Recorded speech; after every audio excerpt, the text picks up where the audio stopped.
د امام ابو حنیفه په څلورم نړیوال نندارتون کې د یوې اونۍ په موده کې په 800 غرفو کې بېلابېل سوداګریز او تولیدي توکي نندارې ته وړاندې شول.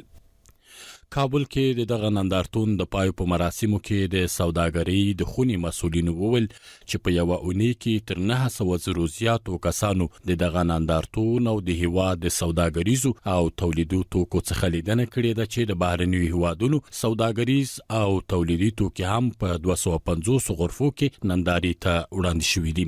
نمایشگاه با حضور بیشتر از 25 سکتور مختلف و متعدد آغاز شد و با نتیجه ملموس انشاءالله امروز تا پایان روز به اتمام میرسد.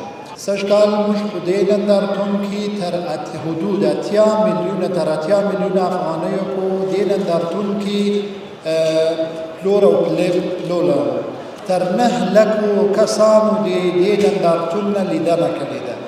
ویل کېږي چې د امام ابو حنیفه څلورم نړیوال نندارتون د افغان پانګوالو او سوداګرو لپاره له لاسته راوړنو ډک او نږدې تر $300 میلیون په ارزښت سوداګریز تړونونه په دغه نندارتون کې لاسلیک شوي دي. در حدود بالغ بر $300 میلیون تفاهمنامه‌های در سکتورهای مختلف صورت گرفت.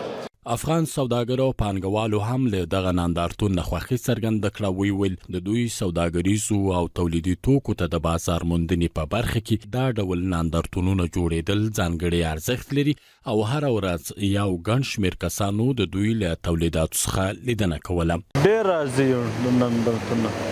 شرکت شمس رحمت لیمیټډ دغه ترکیې بیټرۍ راوړي چې 70 کاله سابقه لري. 40 کاله کې مې د افغانستان ته راواردوو او دغه رقم ورنیټ ټایر د انډیا والا دی او د میک په نامه مبلن او ایمیرول په نامه عربي مبلن دی. تقریبا 40 کاله کې د میک مې راوړل د افغانستان. نو د تایلند هیواد څخه بیټرۍ راواردوو د ترکیې په نامه 70 کاله سابقه لري.